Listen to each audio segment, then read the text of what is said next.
I know this is gonna be a long one. I just know it. As the title of this video, the thumbnail, you already know why you're here.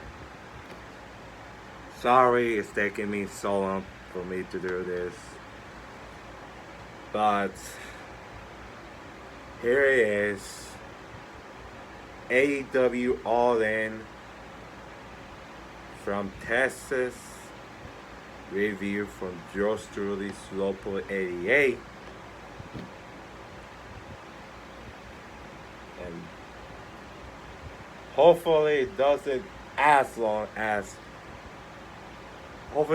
go as long as the Astral run down this show, as the length was 6 hours.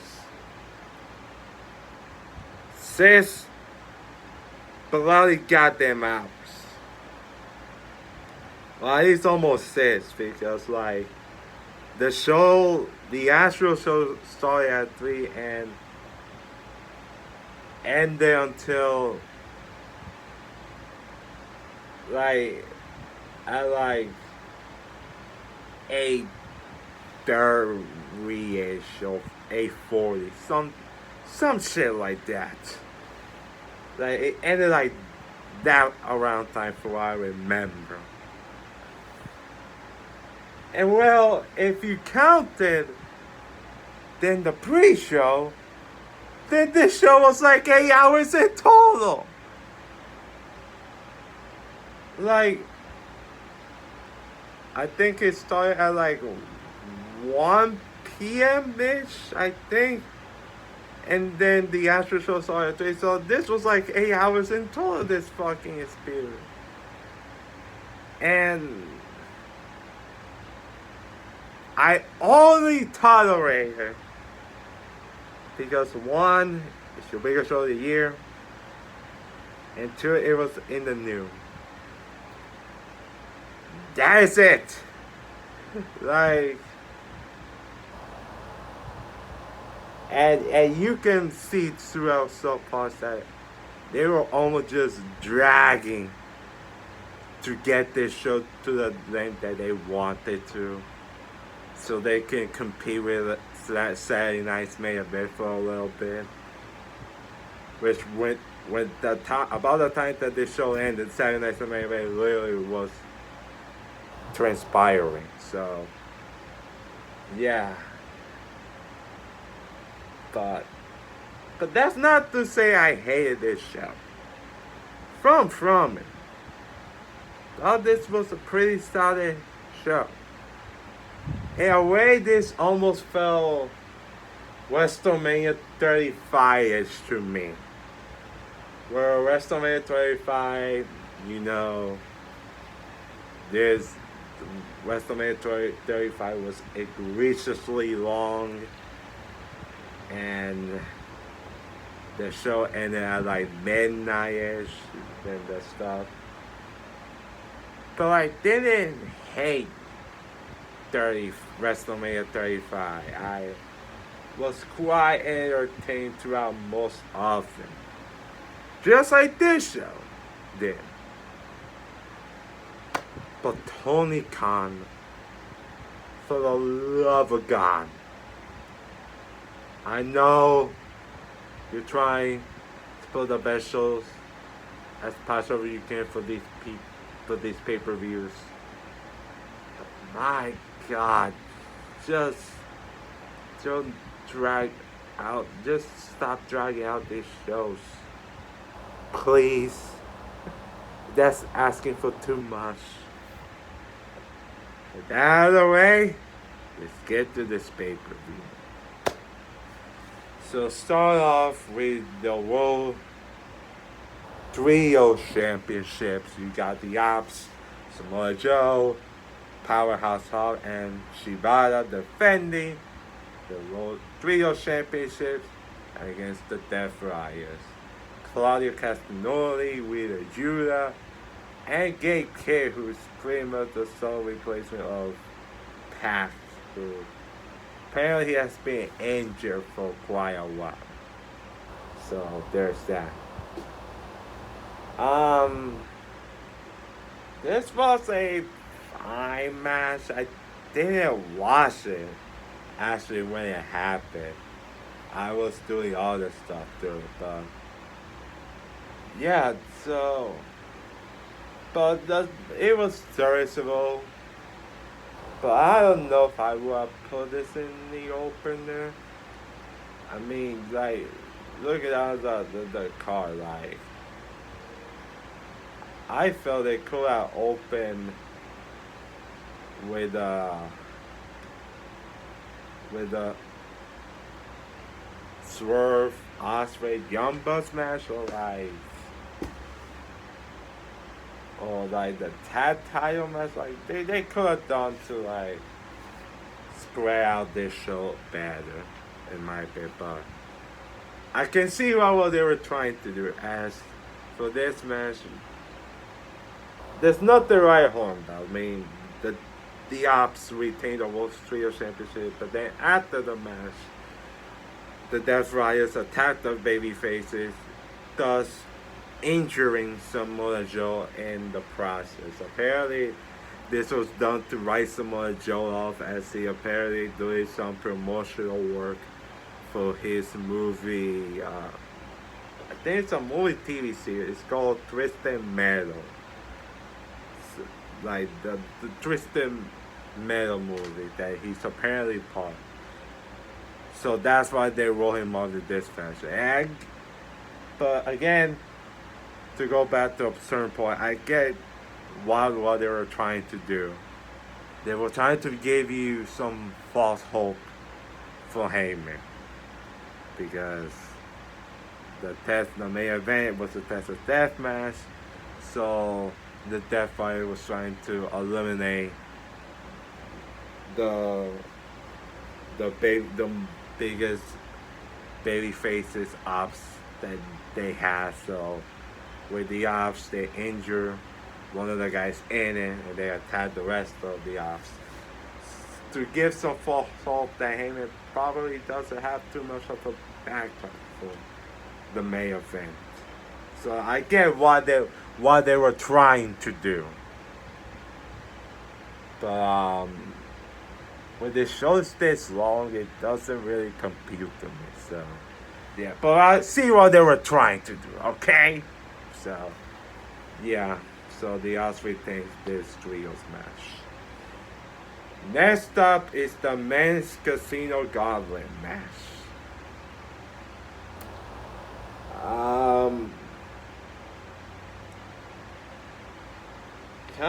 So MJF and who MJ was the first person to enter the match, and I think Mark Briscoe started I think Mark Briscoe started the matches, but he was one of the early ones in this. And the match was, I thought it was good, and it really highlighted how stacked the AEW roster truly is. So, but I thought it started out good, but I felt like as it dragged on, it felt really clustered. I think that's one of the big issues when you get to these matches, with these Casino Gauntlet matches, because the match can end at any time, whenever you want. And I feel like the more you drag it, it can get a little messy by the end. That's kind of how I viewed this match. Like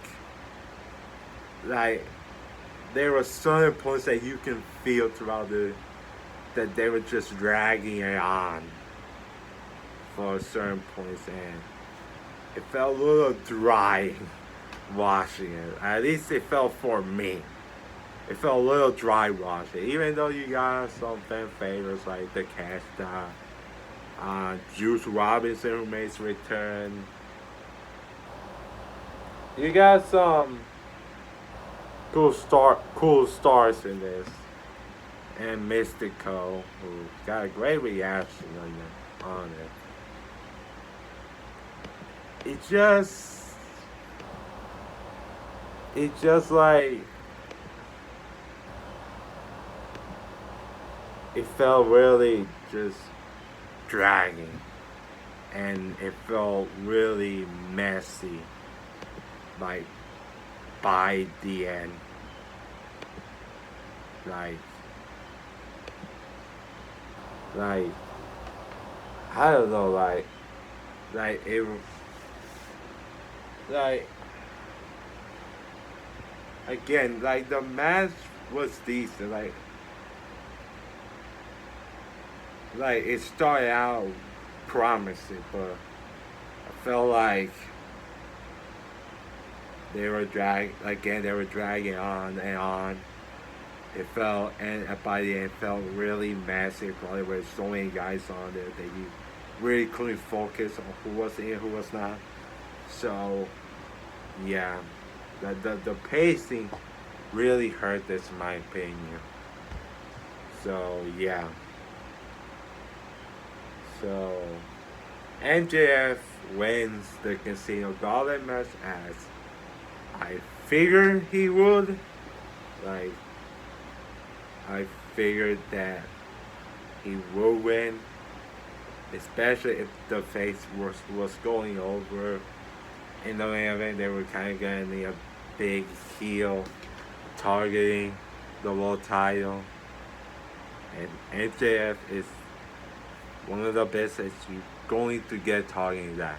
So, and with the story of trying to get the Hurt Syndicate to help reach his goal of becoming the world champion again, it felt it was the right move to him win this match. So yeah, the match was, again, it was decent, it was good, but like it started out up was a little clutter. Like, it felt a little clustered. It felt really messy by the end. But it was not a bad match. Again, this was decent to good. Next up is kind of a low point on it. At least, certainly before the match for the TNT Championship. So, what was supposed to be Adam Cole defending against Kyle Fletcher. It was announced on the pre-show that Adam Cole was not medically cleared to wrestle. And he was going to force to give up his TNT Championship on the All-In. And it was going to be decided in a fatal four-way match between Kyle Fletcher, Daniel Garcia, Sammy Guevara, and Dustin Rhodes. Sammy Guevara already having wrestled the 0 Hour pre-show. Now came back here. And again, this is one of the low points. Probably pretty much the saddest moment on this show was the Adam Cole promo he cut. And my God, it was gut wrenching. Yeah, you can feel it. Like, watch it. It felt heart wrenching, gut wrenching, whatever you want to call it. It was just painful to see this man having caught that pro, like, not really sure if he could wrestle again. And not being able having the privilege to wrestle on AEW biggest show of the year with tears in his eyes. And apparently reports coming out it's another concussion. And like that can be a deal breaker. Like, if you get, because he suffered concussion once in AEW career. Like, this man has had the most unfortunate luck with his career in AEW. Like, the most unfortunate luck. Like, he got concussed in almost nearly his first year in AEW. Then he came back. He was in the middle of the story with the Better Than You Baby story with MJF. Then he got hurt on his foot. That took him out for almost nearly a year. And then he comes back. He wins the TNT title, and then another concussion. Like, this man just can't seem to, like, it doesn't. It's like it almost doesn't fucking end for him, and like, at this point, like, I don't even know if I care to, like, so much about him, whether or not wrestling or not wrestling. I just want to see this dude fucking healthy. Because, again, it doesn't seem like it never ends for fucking him. It almost never fucking ends with him. Like, and it's sad seeing him for what he was when I saw him all age, the NXT Undisputed Era. Even when he came in with AEW, he was probably one of the greatest moments that company history when he debuted and Bryan Dance and all that stuff. And it never, and the piles just keep hitting and hitting for him, and it never seems to fucking stop. And yeah, if this is the end. It's uncertain, but there's hyperbole. If it is, then thank you, Adam, for serving us with your presence in wrestling. You are one of the nicest people that I can imagine seeing in wrestling, and I just want you to see you healthy, man, because yeah, we don't want to see you end up being fucking beat up or fucking be crippled. I just want to see this dude be healthy and be happy with his life. As it was heart-wrenching seeing him be like it in that promo, and you could tell it put a damper after that when they did a following match, because yeah, like the crowd was so out of it. Like, they couldn't even bother pretend having focus on it, and I don't know, it just felt like they could have cut out this match just a little short, but I'm not gonna give it too much shit because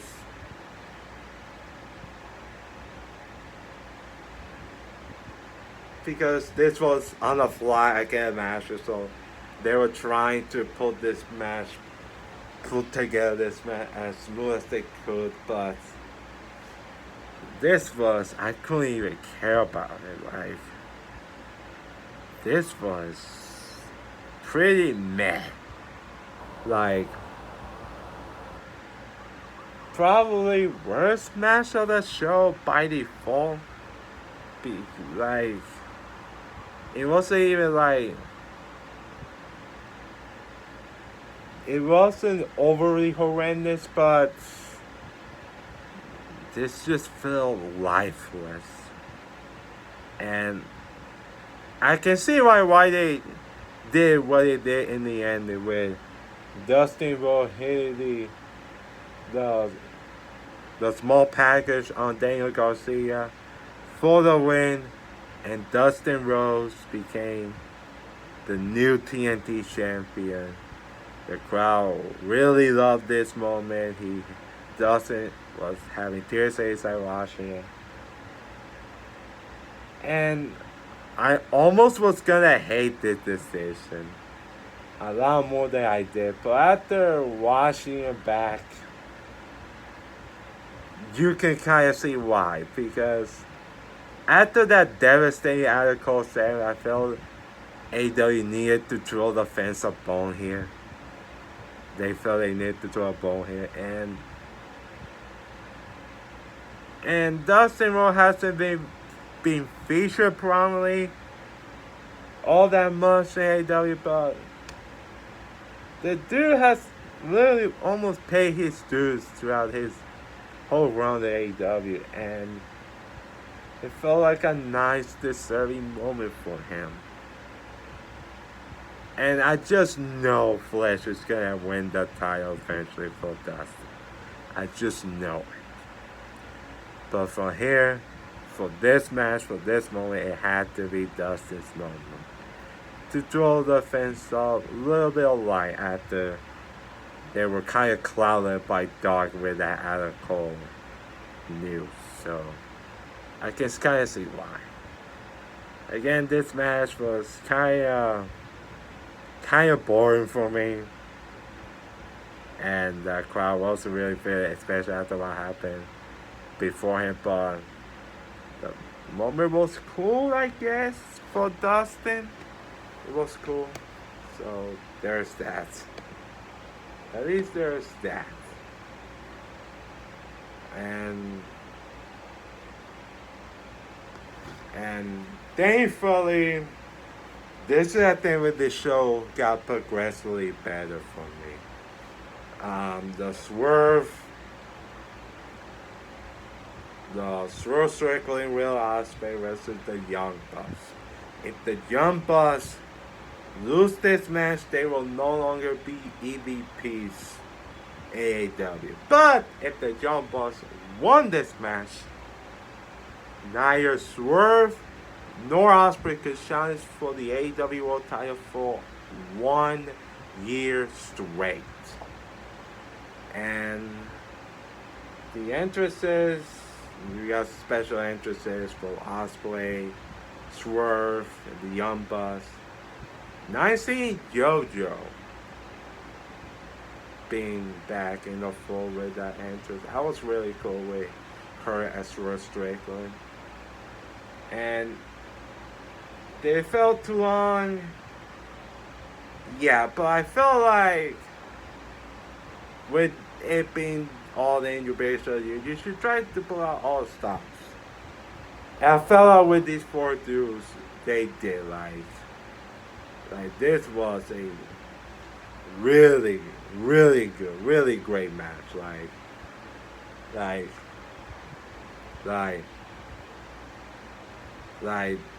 felt like they were trying to tell a story at the beginning, and it progressively got better, and the crowd was really, really all out. Like this was all out, all action, and this is the point of the show that this show kind of needed as adrenaline boost.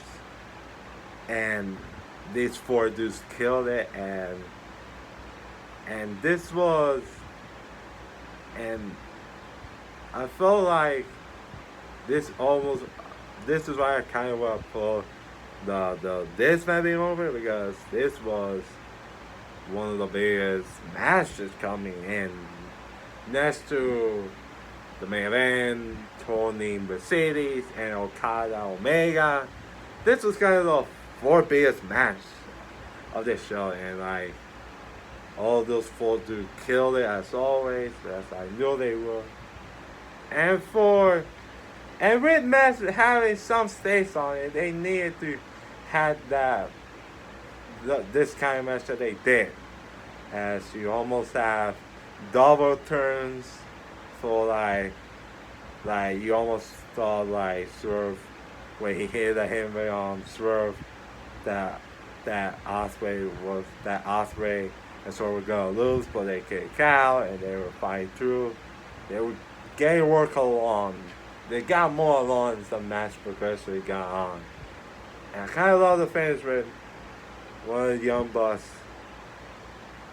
was, I think it was Matt Jackson who was reaching for his set and he was all alone as Swerve and Osprey was standing around the corner. And they both hit their finisher at the same time onto Matt. And the babyfaces win. Swerve Osprey win this match, which pretty much shocked me. I thought for sure they would lose. With the stipulation that they would come on shot for the title, I thought the play would be that Swerve loses, but Heyman wins. And Heyman and Swerve can no longer challenge him for that title, and he's the champ. I thought that could have been a play. But Swerve Osprey won. And the Young Bucks no longer the EVP, so yeah, so I guess this is another attempt to repackage the Young Bucks as they seem to do almost every year. But we will see how far they're gonna go with that gimmick without being the EVPs on camera. But this was a great match, the most exciting match I've seen with the Young Bucks, and yeah, it felt really exciting. Next up is the Women's Casino Gauntlet match with Chris Statlander and Megan Banks starting off. Speaking of exciting, I think this was the more exciting matches of the Casino Gauntlet. Like the pacing made it so much better here. They did a much better job of making it more cluster, making it less messy. To even the messiest spots were only for a few brief time. It wasn't as noticeable. Even if it felt messy, it wasn't as noticeable as the men's match because they did a better job with timing this match here. The jury was the big surprise, and I haven't seen much, but I can see what they will do for her AEW. But you got some stars like Will Nightingale and Priamita and Mina and all these and it's really kind of seeking how kind of stacked the women's roster is. AEW, it's kind of sunk you in watch it. It's there's quite a woman in that division. It just only doesn't really use that much, which is quite a shame. Quite a shame. But yeah, and you got Athena, the hometown girl from Texas. That crowd fucking erupted when she came out. They were totally in for her, and there were big spots throughout all of it. And the finish when Athena hit her finisher out of nowhere and won the match. In some posts I predicted Chris that as kind of like a name I just thought because I wasn't really sure who was gonna be in the match, so I just picked her. But if I knew Athena was in, I would have gone for her easily, and this was easily the right choice for her to win. She's ready for a spot like this. She's been for a long ass time as the Ring of Honor World Champion. Ring of Honor Women's World Champion. The crowd are into her so much, and that crowd erupted when she won. Truly the right outcome from this match.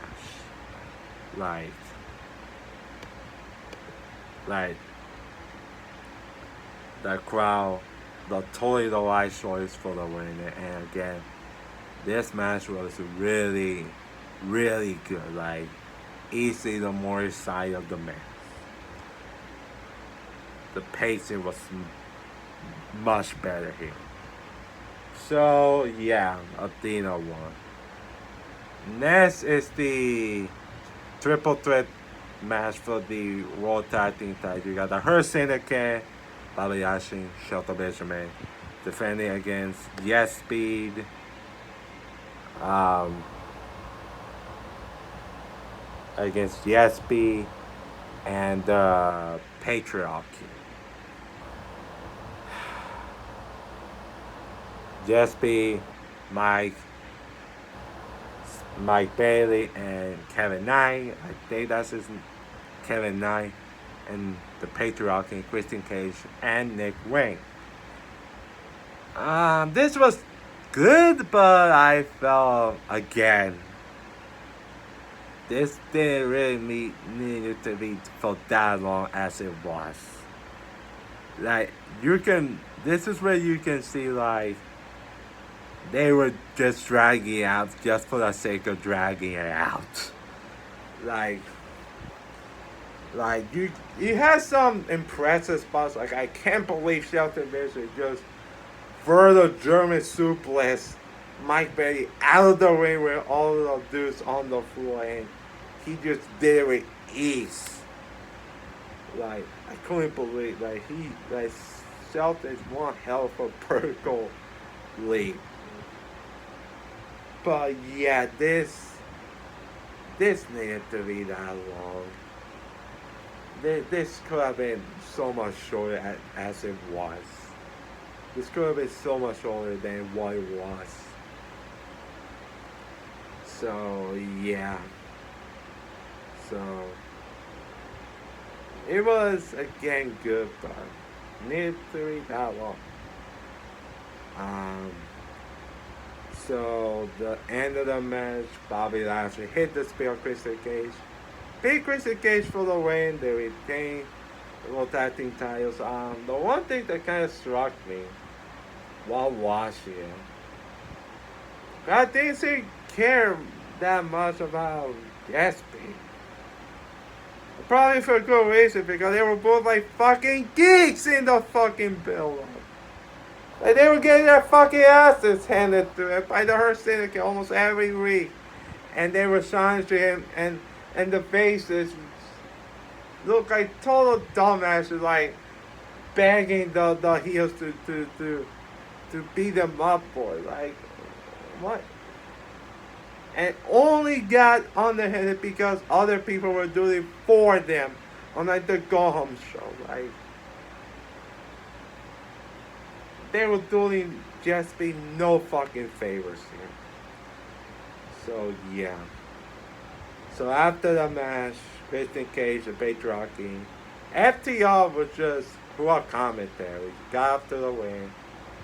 Nick Ray hit the Unprettier on Christian Cage, seemingly kick it out Christian or the Patriarchy. And once you saw FTR and the Patriarchy in the ring attacking Christian, you knew what this was for. It was for Adam Copeland to come out and save the day and to tease the eventual Cope and Christian reunion. That's pretty much all this post-match angle was, all it was. With Cope having the big return pop entrance, Alter Bridge and all, while Christian was literally almost getting fucking damn near killed by the Patriarchy FTR. That was amusingly funny, if it was not that stupid.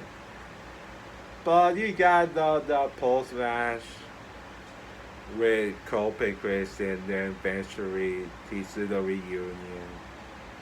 And it's kind of a shame that Christian is almost gonna have to turn face for the reunion, because he had been doing some of the best work of his career with that Patriarchy, the heel one.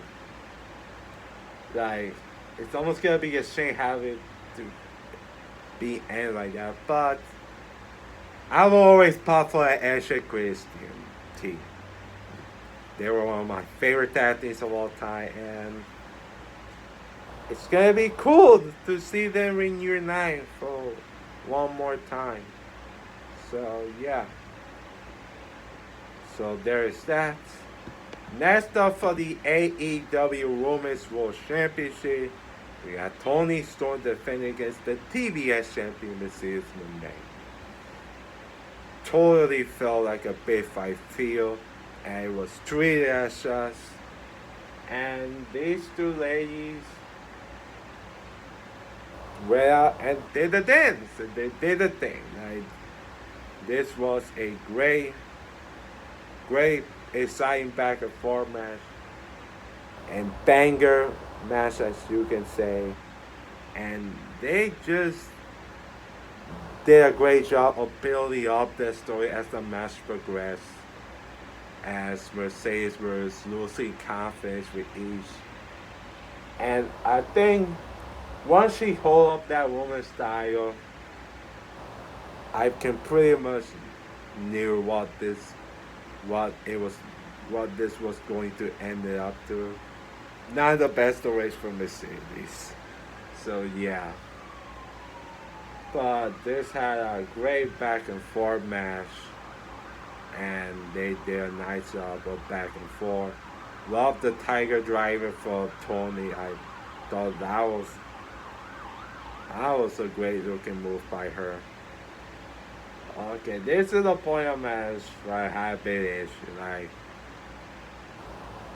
Like Toni Storm hit not one, not two, but three Storm Zeros. This was technically the fourth because she hit an earlier one. She hit one early in the match. So this was three in a row she did. And Mercedes kicked out.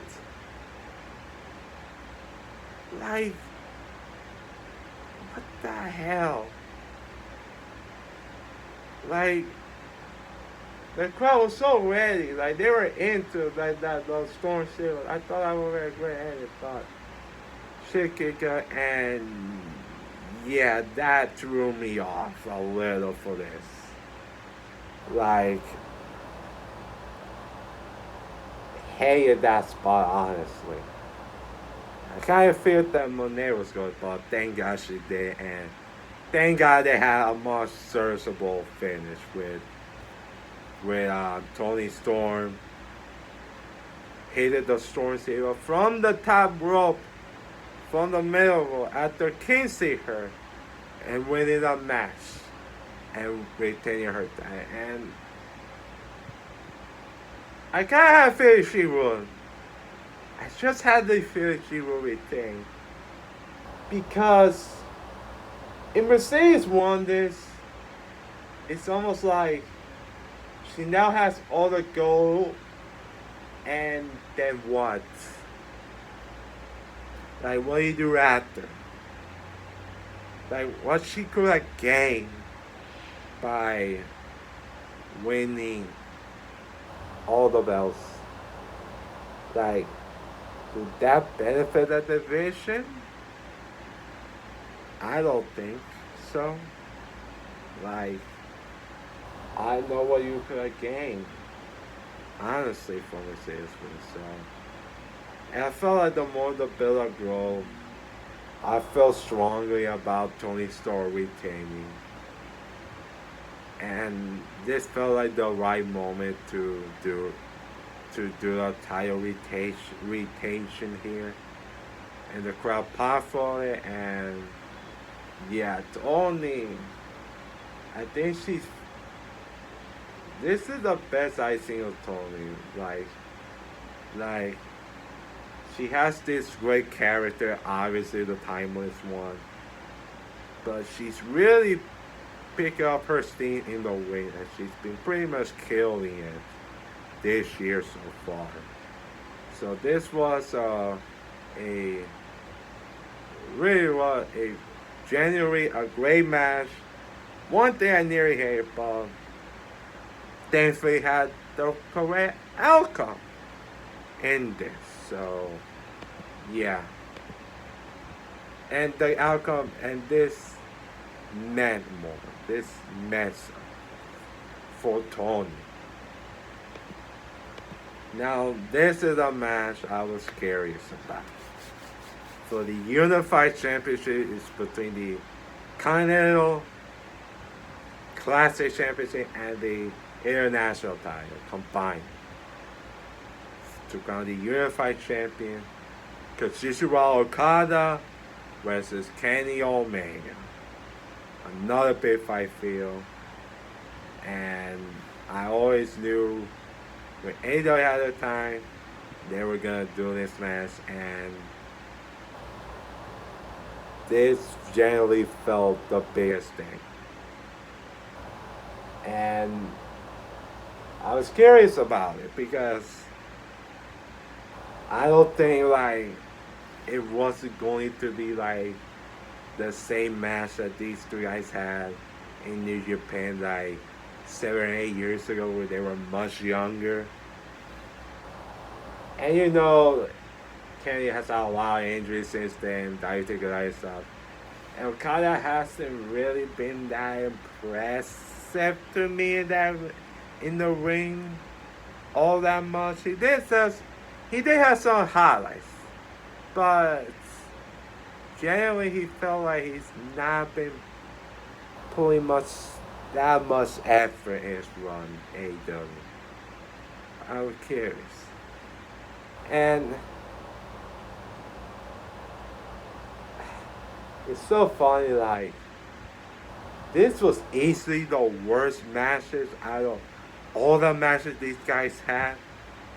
But this was still a great one. This was still an excellent match. Like, this was still, like, there was still some magic between both of them. Like, they're probably limited now for what they could do, but they're still able to do for the time, for the much that they were given. And these two did their thing, and it was a terrific match. I do hate the Don Callis involvement. It just totally drained out. But I can kind of see why, because it's given us a reason to run this back. But I felt it quite did. But I almost felt it being biggest all year, all in, for how kind of big this match was. I felt it could have meant something. They were just like one of these guys won clean. But they did some finishers. They were kicking out of them, and they were having back and forth till Okada took advantage of Omega's weakness and hit the Rainmaker for the 1-2-3, and Okada wins as the Unified Champion. So this was still, and so not the best match that these guys has ever had, but this was still a great match, a terrific match, and very worth it for these three guys. Like, they were still, like I said, there was still the magic was still there for both of these guys to get. It felt nice seeing them in the ring one more time. And I think they will probably do this match again. Low key. I do think. Then, the main event for all the marbles for the AEW World Championship. The main event, Texas Death Match. Hangman Adam Page, the Cowboy, right into Texas, tried to take the world title, pull it back and control AEW from the hands of the Death Fighters, more specifically, Jon Moxley. Now,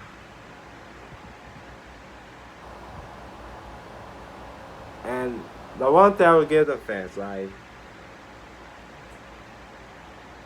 um, about the fans, this was one thing I can give them. They were still seem to having a blast when this match came. Even though you can clearly hear that they were just spent. I mean, this show was just too damn fucking long, but the crowd was into this. They were still in because they wanted to see a new champ as much as I do. And look, you know how I feel about the Death Friars. I've been burned out on this story a long time ago. And I feel they need a change. But I think the story, the group got better for this win, for this begin the end vibe to this. And yeah, there was no messing around.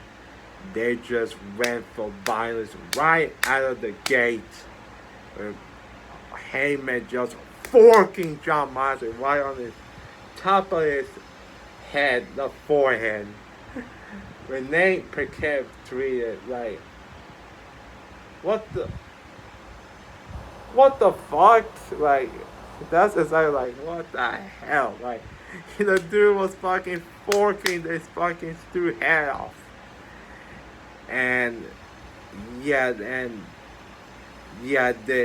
I just love how they went up to the level of violence up more and more.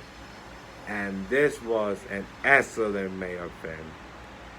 And this was easily the best Jon Moxley performance throughout all his style way. I feel like if he had performed this performance more often this style way, people would have much better appreciation of that time and more than what we got. But he was all in on Heyman, just going for a kill and really making himself look like the most sadistic SOS you could imagine to build Heyman as this ultimate triumphant, defiant babyface here, trolling everything and Moss and more, and they just went up the violence more and more with Heyman hitting Arena with the Death Valley Driver onto the table. They ran through bar wires. They went through glass. They went through fucking everything. And then they pretty much went the WrestleMania 40 moment. And I was scared how they were going to do. And I kind of like how they put a nice spin on it. They didn't make it a exact copy of the WrestleMania 40. Because I don't think you couldn't do exactly what WrestleMania 40 was with Cody Rhodes, Roman Reigns. You couldn't do it exactly, but you could put a nice spin on it, and they still did a great job with the atmosphere and the novel of this. Yeah, well, Ospreay coming out, attacking the Death Friars when they showed up, and the Death Friars attacked Moxley with Claudio hit a kind of basically looking curse stomp on Will onto his neck while he was hanging on the chair. Claudio kills Ospreay. Ospreay is out of the match. Seems like this false hope for him and he's not gonna be in it. And then, not before you see a video. And I felt like if you haven't, this is your first time watching it in months, AEW, you really even know this was started because they have a video for the Mount Everest that Dario was partaking. You saw him, and there's him, but without the face, I can kind of like, it didn't quite hit because the crowd really wasn't. The crowd didn't know who the fuck he was.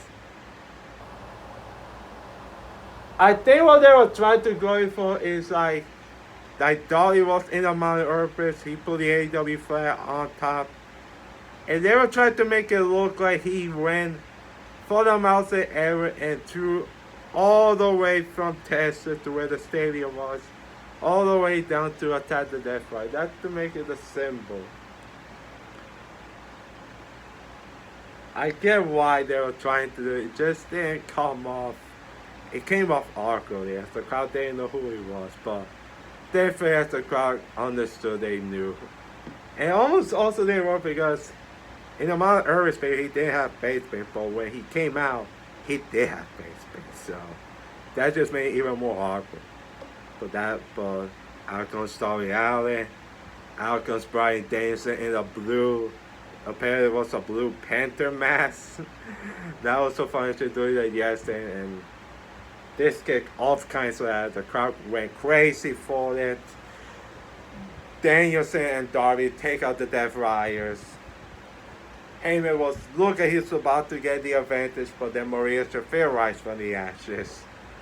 And then the Young Bucks came in, and then they hit a giant bell nails. And Moxley was just hitting on them with a stomp and the Paradise Shift. Unfortunately, it didn't look that too much gray on it. I mean, it's a fucking bell nails. Like, you can't fake that shit. So obviously they were gonna protect Heyman's face, but they tried to make it for what it was, but they didn't look too much. At least the Paradise Shift looked, it hurt somehow. So at least it was that. So it was all false hope. But then, when all hope seems to be gone, in the least expected way you could imagine, out comes Swerve Strickland. Heyman's Page's biggest art nemesis. They had some big closure to it on the Go Home Shoulder Collision. They still thinking about leaving the past alone. And Swerve comes out, hitting the Young Bucks with everything. And he hands the chain to Heyman. And I love the finish. Heyman holding the chain on Moss, throwing him almost out of the ring, and shows him out. And Jon Moxley selling so damn near perfect. He was grimacing, there was real panic, and he taps out as he could no longer bear pain because he was in pain. And your new AEW World Champion for the second time in his career, Heyman Adam Page. He grabs the briefcase that was in the ring, opens, and grabs that beautiful AEW World Championship. And the crowd erupted for it. Heyman Page, the champion. Long overdue. Hallelujah. Long time coming for Heyman. Long time coming for the Jon Moxley World title to be over. And they did it in the most spectacular way possible. You could not write better ending to this World title reign for Mox more if you can try it. As Heyman Page wins, and he really feels like he's the guy now. As he didn't feel much like that during his first World title reign, he finally feels like it now. And Yeah, they did it the best way they could. Excellent match, an excellent finish, all around an excellent moment. It truly could be the defining moment what sets up AEW for the second half of the year. Truly amazing, wonderful match. This capped off the show, and this was pretty good show. Again, way too long this show. There's some matches they could have trimmed time to it. But I think at the end of the day, they struck the landing on all the big matches, especially with the main event. And they all hit cinemas with all the big matches. And the show got better progressively by the second half. So I'll get them for it. So this was a really good show for AEW All In this. And that's gonna be pretty much it. Like this video if you haven't, subscribe if you haven't. Tell me what you thought about AEW All In the comment section below. And as always, I'm Jason Maenius, and I approve this message.